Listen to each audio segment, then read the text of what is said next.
6월 16일입니다. 화요일입니다. 새벽 예배 나오신 우리 성도님들을 환영합니다. 또 축복합니다. 우리 말씀 나누기 전에 공동기도 제목으로 기도하는 시간 갖도록 하겠습니다. 기도하시겠습니다. 홍석화 집사의 암을 치료해 주십시오. 배옥진 집사의 뇌졸중을 치료해 주십시오. 언어가 회복되고 오른쪽 팔다리에 힘이 생겨나도록 해 주십시오. 곽한나 집사의 허리를 치료해 주십시오. 권하다 집사가 다시 걷도록 해 주십시오. 최영수 형제의 어머니의 암을 치료해 주십시오. 오기선 어린이가 회복이 잘 되게 해 주십시오. 강은봉 장로의 임파선암을 치료해 주십시오. 우한 폐렴으로부터 우리를 지켜주십시오. 예수님의 이름으로 기도합니다. 아멘. 아멘. 오늘 본문의 말씀은 마태복음 14장 1절에서 12절까지 말씀입니다. 어제 그런 말씀을 함께 나누었습니다. 천국은 숨겨져 있는 곳이라고요. 천국은 숨겨져 있기 때문에 발견하기가 참 어렵습니다. 근데 천국을 찾는 자에게 천국이 발견되어집니다. 근데 천국의 가치를 발견한 사람은 자기의 모든 소유를 팔아서 그 천국을 소유하려고 합니다. 자기의 삶 전체를 들여서 천국을 소유하고 그리고 천국을 갖기를 소망합니다. 오늘 본문의 말씀이 천국을 발견하고 자기의 모든 것을 다 팔아서 천국을 산 한 사람에 대한 이야기가 나옵니다. 그게 바로 침례 요한입니다. 오늘 본문은 침례 요한에 대한 이야기가 기록되어져 있습니다. 자, 보십시오. 1절에 보시면 분봉한 헤롯이 있었습니다. 이 헤롯이 예수님의 소문을 듣습니다. 예수님께서 기적을 행하시고 능력을 행하신다는 그 소식을 듣습니다. 그러자 이 헤롯이 자기 부하들을 모아놓고 뭐라고 이야기를 하냐 하면 저 예수는 아마도 침례 요한이 부활한 것 같다 이렇게 말을 합니다. 왜냐하면 침례 요한이 살아있을 때 얼마나 많은 능력을 행하고 많은 사람들의 칭송을 받았습니까? 그런데 이 침례 요한을 죽인 사람이 바로 이 분봉왕 헤롯입니다.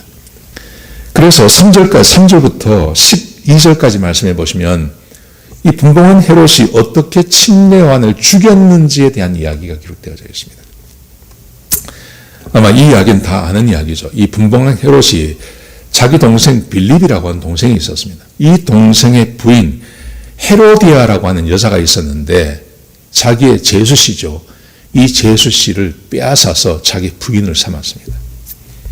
그러자 침례 요한이 헤롯에게 정면으로 이야기합니다. 그건 죄라고 이야기합니다. 그건 잘못이라고 이야기합니다. 그게 죄라고 이야기했습니다. 그랬더니 헤롯이 이 침례 요한을 죽이고 싶어요. 그런데 모든 백성들이 이 침례 요한을 선지자로 믿고 있기 때문에 죽이지 못했어요. 그런데 어느 날 헤롯이 자기 생일날 잔치를 베풀었는데 헤로디아의 딸이 나와가지고 춤을 췄습니다. 근데 그 춤을 보고 이 헤롯이 아주 마음이 들었습니다. 그래서 너 소원이 뭐냐? 네 소원 내가 들어줄게. 뭐 나라의 절반이라도 달라면 내가 주겠다. 이렇게 말을 했습니다. 그랬더니 이 딸이 헤로디아의 딸이 자기 엄마 헤로디아에게 가서 뭘 달라 그럴까요? 그랬어요. 그랬더니 헤로디아가 침례 요한의 머리를 잘라서 달라고 하라. 그렇게 이야기를 했습니다. 그랬더니 이 딸이 와서 헤롯에게 침례 요한의 머리를 잘라달라고 그랬습니다.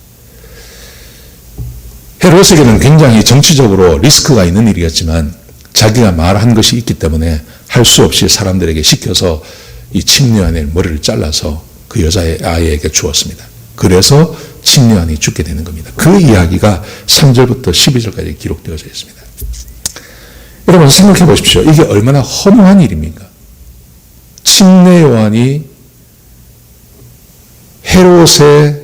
헤롯의 그 부정한 삶을 비판하다가 여자아이의 춤에 의해서 춤추는 것 때문에 잔치상에서 춤추는 것 때문에 머리가 잘려서 죽었어요. 이게 얼마나 허무한 일입니까? 굉장히 허무한 일처럼 보입니다. 여러분 그런데 여기서 우리가 생각할 것이 그겁니다. 침례 요한이 왜 이랬을까 하는 거예요. 침례 요한이 왜 이랬을까요? 이렇게 하면 자기가 죽는 거 몰랐겠습니까? 알았습니다. 근데 왜 그랬을까요? 침례 요한이 이렇게 한 이유는 침례 요한은 천국을 알고 있는 사람이었습니다. 천국의 가치를 알고 있는 사람이었습니다. 그리고 하나님의 나라가 얼마나 위대하고 그것이 좋은 것인지를 알고 있는 사람이었습니다. 그래서 자기의 모든 것을 다 팔아서 거기에 동참하는 것입니다. 자기의 생명을 바치는 것입니다.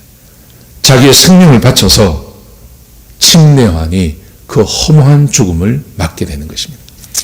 우리는 천국을 모르기 때문에 침례요한이 이 죽음이 허무하다고 이야기합니다. 침례요한이 이 목숨을 잃어버린 게 얼마나 허무합니까?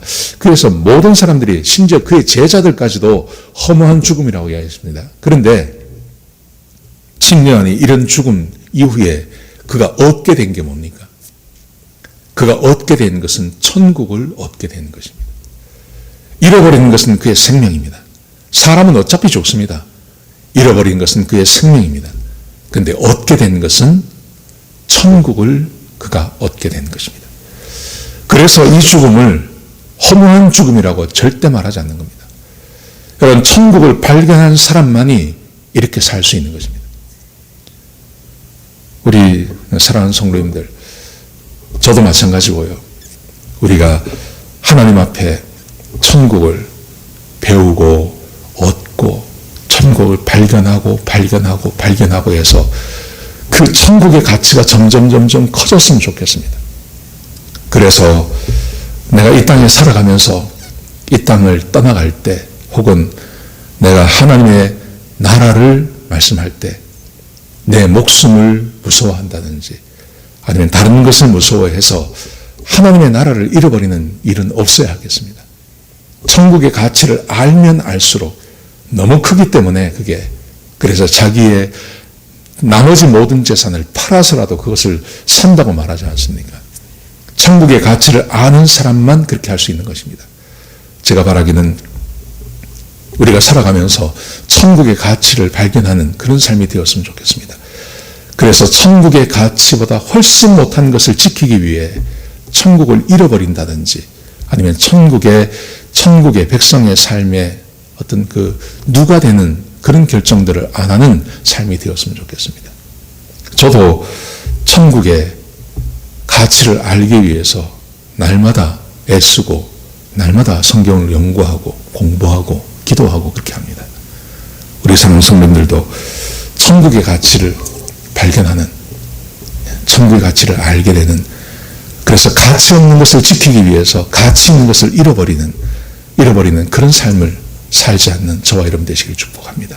오늘 하루 가치 없는 것을 잡기 위해서 천국을 잃어버리는 삶이 되지 않기를 원합니다.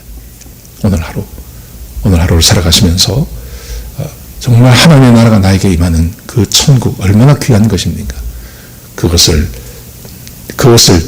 붙잡고 그 가치를 아시고 그것을 붙잡고 나머지 것을 잃어버리는 그런 귀한 하루를 사시는 저와 여러분 되시길 주 이름으로 축복합니다. 기도하시겠습니다.